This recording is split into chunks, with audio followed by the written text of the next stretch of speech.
What is up, Elevate? Hey, Easter is next Sunday, and I want to ask you guys a question. What is an Easter tradition you do with your family?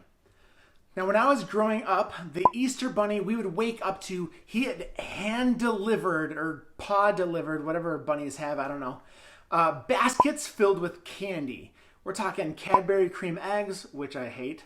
But we'd also get all sorts of candy, jelly beans, we'd dye hard-boiled eggs.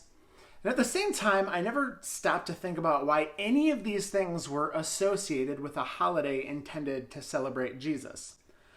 And Easter or not, I don't understand jelly beans.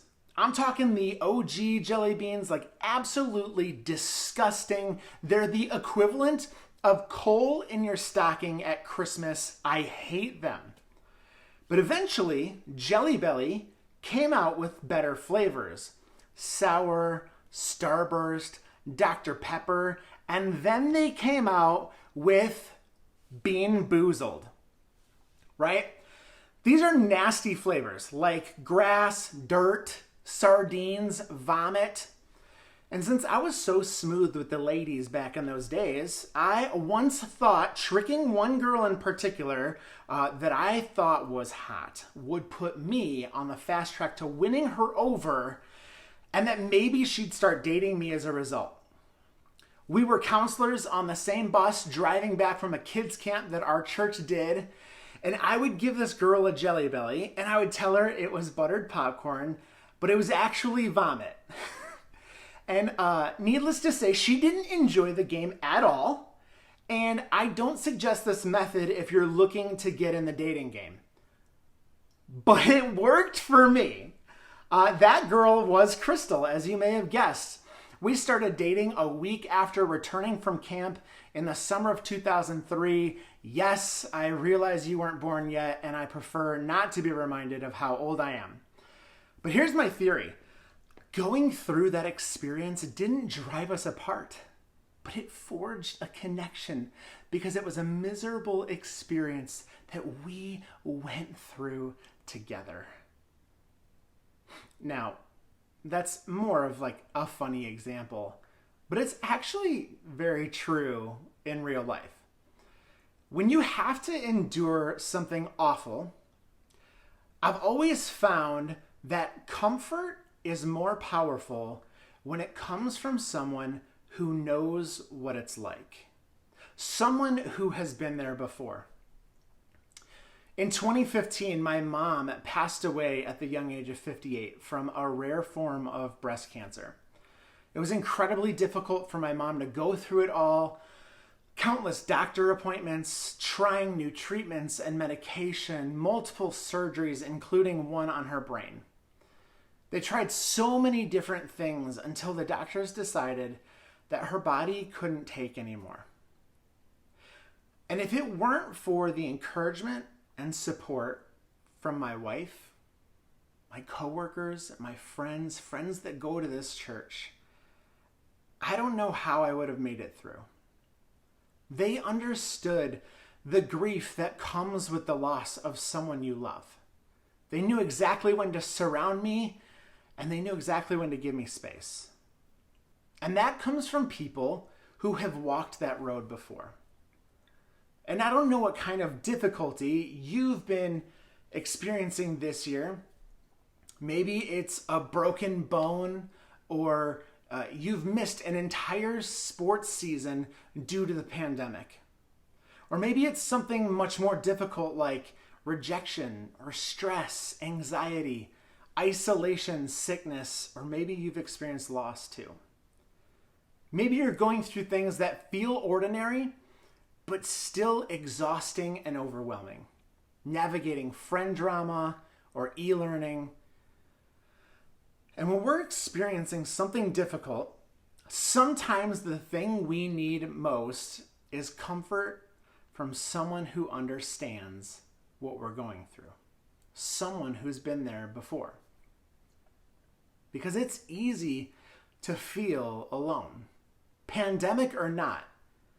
But it is especially easy to feel alone when the circumstances in our life are difficult.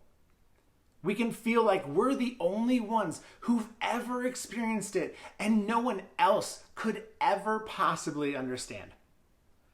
Even when people remind us God is with us, if we're honest, sometimes he feels just so far away. We might wonder, why would God let this happen? Should I just give up? Is it all worth it? And even Jesus understands what it's like to ask questions like these. If you've been around church, most likely you've heard Jesus died and then rose from the dead a few days later. And that's what Easter is actually about. But today, Palm Sunday, marks the beginning of the last week of life that Jesus lived here on earth. And I want to talk about the events that preceded the celebration of Easter. In the Gospel of Matthew, the first book in the New Testament, he spends a few chapters recounting the events of this final week. And if you'd like to do a deeper study, it begins in Matthew chapter 21. But today, however, I want to focus on chapter 26.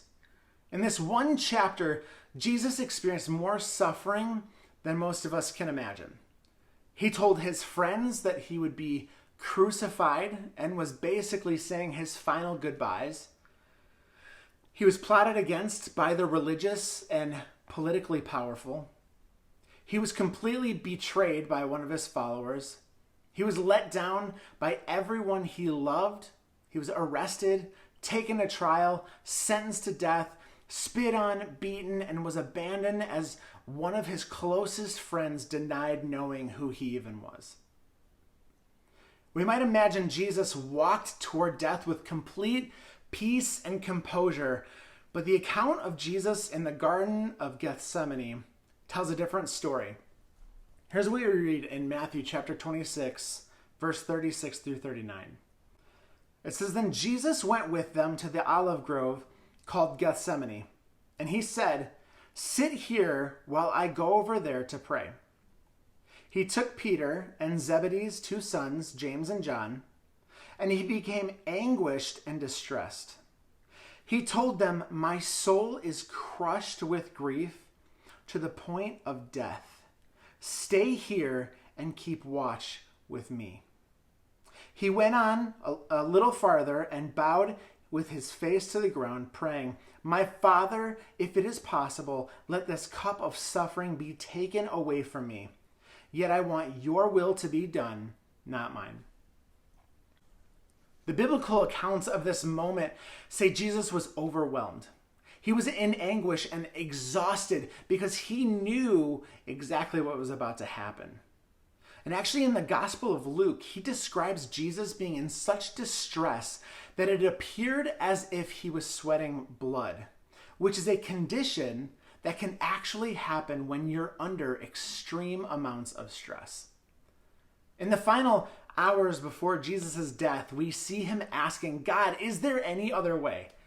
If I were Jesus, I'd be asking another question too. "God, is this worth it? These people have betrayed me, humiliated me, hurt me, they want to kill me. Are they really worth this pain?" And we've already said that comfort matters more when it comes from someone who understands what we're going through.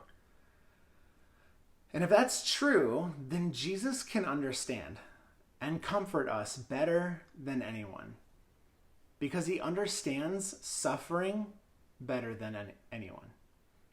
So is it worth it?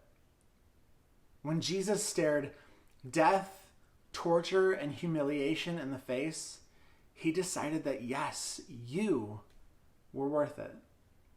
Life isn't easy.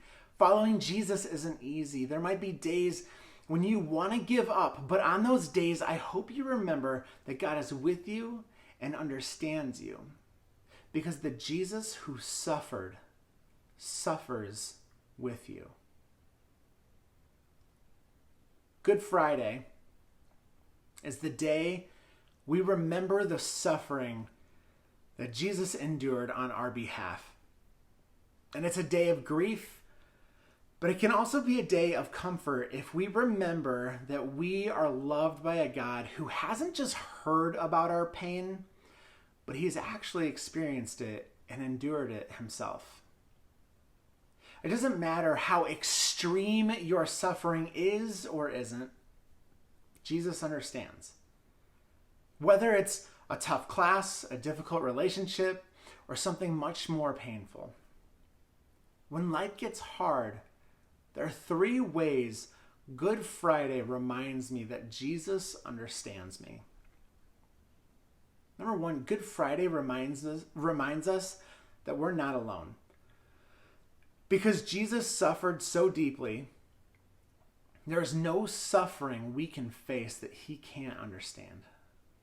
Number 2, Good Friday reminds us that we can go to God with our suffering. No matter how big or small your suffering is or how it feels to you, we can go to God with boldness. We can tell God what happened, how we feel, and what questions we have. And number 3, Good Friday reminds us to comfort others. When we reflect on the ways Jesus suffered, it should make us more compassionate and concerned about the suffering of others. Good Friday should be a time when you ask God to help you be a comfort to those who are hurting. Sometimes experiencing pain and suffering can actually make us feel far from God. But what if we decided to see pain and suffering as a way to get closer to God? What if we shifted our perspective and began to view every difficult circumstance we face as an opportunity to know Jesus better? Are you disappointed, stressed out, lonely, afraid? Jesus knows what that's like. What if instead of asking, God, why did you let this happen to me? You asked, Jesus, when did you feel this way? As we close, I want to spend just a few minutes thanking Jesus for the suffering that he endured on our behalf. Thank him for deciding that you were worth it. All the pain, death, and suffering. Tell him about the ways you're suffering and ask him to help you know him more through the pain that you both understand. And ask him how you can help others in the middle of their suffering. How can you help them feel less alone in their pain? This Good Friday, I hope you remember that we can't always avoid pain, but there is a real person, a real God who understands. And I've always wondered why the day Jesus was crucified is called Good Friday. There was so much pain and ultimately death. That doesn't seem good. But Jesus knows how you feel, and his heart breaks when yours is breaking. Sometimes there's no greater comfort in the midst of pain than to know that somebody else gets it. So isn't it incredible to know that the Jesus who suffered suffers with you? And when I step back and look at it from that perspective, and I recognize that God isn't distant at all, but that he was willing to subject himself to the very things I'd experience myself, that is truly good news.